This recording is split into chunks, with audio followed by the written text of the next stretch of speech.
की सामाजिक व्यवस्था, सांस्कृतिक व्यवस्था, शैक्षणिक व्यवस्था और पारिवारिक व्यवस्था को खत्म कर दो, वो देश अपने आप खत्म हो जाएगा। अब यही षड्यंत्र चल रहा है। कैसे चल रहा है? 3 स्टेज पे काम होता है। 25 वर्ष तक की बच्चियों को बिगाड़ने का काम बॉलीवुड अपने टीवी सीरियल के माध्यम से करता है।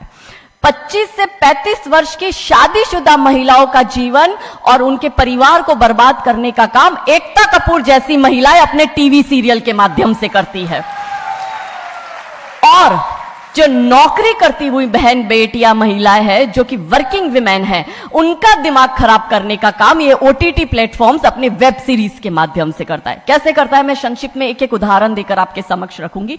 और बहुत जरूरी है कि जब हम तो एक साधारण व्यक्ति है, हम संसारिक जीवन में रहते हैं, लेकिन यहां पर जो उपस्थित हमारे संतगण है, महंतगण है, इनके बहुत बड़ा फॉलोअर्स ग्रुप रहता है, बहुत से लोग आते हैं, बहुत सी महिलाएं आती है। ये बात वहां तक पहुंचे क्योंकि वो यहां पर उपस्थित नहीं है, पर हमें पता है कि वीडियो के माध्यम से हमारे संत श्री, हमारे महंत श्री हमारी ये वाणी जो है उन तक पहुंचाएंगे कि कैसे करते हैं। ये एक फिल्म बनाते हैं, 25 वर्ष की तक की बच्चियों को कैसे बिगाड़ना है। हिंदुओं के परिवारों को बिगाड़ने के, तोड़ने के षड्यंत्र चल रहा है। और सिर्फ एक हिंदू को नहीं खराब करना है, उसके पूरे के पूरे कुटुंब को बर्बाद कर देना है। तो एक भारत की महिला 2 परिवार को जोड़ती है, मायका पक्ष और ससुराल पक्ष। और हम कहते हैं कि भारत की परिवार व्यवस्था जो है वो मानवता की सबसे बड़ी देन है।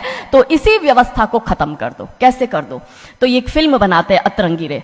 हमारी क्योंकि दीदी भी यहाँ उपस्थित है जो कि सेंसर बोर्ड में सदस्य है, तो हम इतना उनसे विनती करेंगे कि हमारी ये बात भी उन तक पहुंचाए।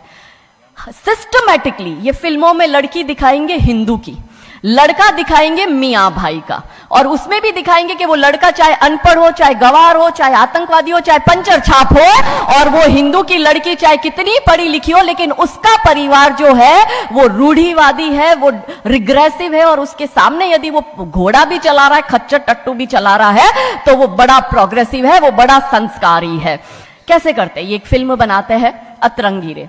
अतरंगी रे फिल्म में जो कि आज की युवा बच्चियों का लेटेस्ट क्रश है, सारा अली खान हीरोइन लेते हैं। हमारी युवा बच्ची इसको फॉलो करती है। उसमें यह दिखाते हैं कि सारा अली खान जो एक मुस्लिम लड़के के प्यार में पड़ जाती है और अपने परिवार से विरोध कर कर, उनसे लड़ झगड़ कर ट्रेन में बैठकर वो भाग जाती है। उसी ट्रेन में एक संवाद होता है उस पिक्चर के हीरो का और उसी हीरोइन का। दोनों अपनी अपनी लव स्टोरी शेयर करते हैं। तो हीरोइन पूछती है हीरो को कि तुम्हारी लव स्टोरी बताओ। तो वो कहता है कि कल मेरी शादी होने वाली और लव स्टोरी तो मेरी लव स्टोरी है कि मैंने बचपन से जिस लड़की से प्यार किया, जिसके साथ पढ़ाई की, जिसके साथ मैं बढ़ा हुआ, उसी लड़की से मेरी बचपन की मित्र जो मेरे समाज की है, जो मेरे गांव की है, उसके साथ ही मेरी शादी होने वाली है। तो वो हीरोइन कहती है अरे ये और कोई लव स्टोरी है, ये लव स्टोरी नहीं हो सकती। तो हीरो पूछता है तो फिर क्या हो सकती है लव स्टोरी? तो वो कहती है कि मैंने एक मुस्लिम लड़के से प्यार किया है, मैं ठाकुरों की लड़की हूं, पूरा समाज, पूरा घर, पूरा परिवार मेरे खिलाफ है और मैं उन सबको ठोकर मारकर, उनकी भावनाओं को ठोकर मारकर अभी ट्रेन में बैठकर भाग रही हूं उस लड़के से शादी करने के लिए। और वो हीरोइन वहां पे डायलॉग देती है कि लव स्टोरी तो मेरी लव स्टोरी है कि मैं ठाकुर की लड़की और वो कतई मियां भाई, और ये है असली लव स्टोरी। तब हमारी 13, 14, 15 साल की युवा बच्ची, जिसके शरीर में हार्मोन्स चेंज होते हैं, आकर्षण होता है विपरीत व्यक्ति के लिए, तब वो आकर्षण में ये सोचती है कि हिंदू होके हिंदू बॉयफ्रेंड नहीं रखना, हिंदू होके हिंदू से प्यार नहीं करना। आप इतिहास में छपेगी, आपकी लव स्टोरी तभी बनेगी जब आप किसी मियां भाई से प्यार करेगी और उससे शादी करेगी। तो कैसे सिस्टमैटिकली ये स्लो पॉइजन बॉलीवुड की फिल्मों के माध्यम से फ्रेजाइल माइंड में डाला जा रहा है। और आज देखो कि क्यों समाज में लव जिहाद के इतने केस बन रहे हैं, और उसका सबसे बड़ा और मुख्य कारण बॉलीवुड है, क्योंकि इन बॉलीवुड वालों ने हमारी बेटियों को हादी रानी और रानी चिन्नमा रानी अब्बा का नहीं दिखाया। इन बॉलीवुड वालों ने हमारी बेटियों को करीना खान दिखाया है ताकि वो अपनी कोख से तैमूर और जहांगीर पैदा करे। ये बॉलीवुड वाले लव स्टोरी पर फिल्म बनानी है तो ये हादी रानी और राजा रावत सिंह चुड़ावत पर क्यों नहीं बनाते? मैं आपको उनकी कथा शॉर्ट में करती हूं कि राजा रावत का शादी जो होता है वो हादी रानी से होता है, मेवाड़ के राजा है, और औरंगजेब की सेना आक्रमण करने आती है। और जब औरंगजेब की सेना आती है तो राजा रावत सिंह का 2 दिन पहले ही विवाह हुआ होता है हादी रानी से। तो राजा जी की इच्छा नहीं होती कि मैं युद्ध लड़ने जाऊं, तो हादी रानी बड़े क्रोधित होते, वो कहते तुम मेरी चिंता छोड़ो, तुम अभी इस मातृभूमि की रक्षा के लिए, इस धर्म की रक्षा के लिए आप युद्ध भूमि में जाओ और आप मेरी चिंता मत करना, यदि आप बलिदान भी हो जाओगे तो मैं प्राउडली अपने आप को आपकी विधवा कहूंगी। तब राजा रावत युद्ध लड़ने जाते हैं। युद्ध भूमि में राजा रावत जी को हादी रानी की बहुत याद आती है, क्योंकि नई नई शादी हुई होती है, तो नई बियाई दुल्हन को छोड़ के आए होते हैं, तो बहुत याद करते हैं। तो वो अपने दूत को कहते हैं, अभी सेना आने में समय होता है और युद्ध में भी समय होता है, तो वो कहते हैं अपने दूत को कि जा तू रानी सा के पास जा महल में और उनसे कहे कि राजा जी को आपकी बहुत याद आ रही है, आप अपनी कोई एक निशानी उनके लिए भेजो। दूत भी बड़ा टेंशन में आ गया कि ये युद्ध भूमि में बैठे और इनको हादी रानी की याद आ रही है, ये युद्ध लड़ेंगे कैसे और जीतेंगे कैसे। पर वो दूत डरते डरते पहुंचा रानी सा के पास और रानी सा को कहता है कि राजा रावत जी ने आपकी एक निशानी मंगाई है, उनको आपकी बहुत याद आ रही है। तो रानी सा बहुत क्रोधित हो जाते कि ये मेरा पति कैसा, ये युद्ध लड़ेगा कैसे, औरंगजेब की इतनी बड़ी विशाल सेना है, यदि जहां युद्ध भूमि में बैठकर उसको रणनीति बनानी है वहां वो मेरी निशानी मंगवा रहा है। तब हमारी हादी रानी क्रोधित होती है, हाथ में तलवार लेती है, अपनी गर्दन काटती है, थाल में सजा के दूत को देती है और कहती है जा तेरे राजा को जाके दे देना मेरी निशानी। तब वो दूत युद्ध भूमि में जाता है, राजा जी को हादी रानी की निशानी यानी कि उनका कटा हुआ मुख देता है। राजा जी बड़े दुखी हो जाते हैं, उनको लगता है उनसे बहुत बड़ी गलती हो गई।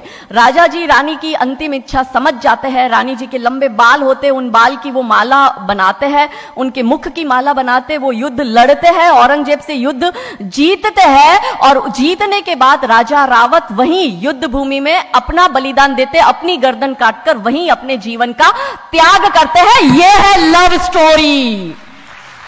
पर बॉलीवुड इस पर फिल्म नहीं बनाएगी कि इतिहास चुराए नहीं है, हमने इतिहास बनाए हैं और लाखों शीश कटे हैं रण में, तब जाके हिंदू कहलाए हैं। ये महान गौरवशाली इतिहास हमारा, पर बॉलीवुड इसका इतिहास हमारे समक्ष आने नहीं देता।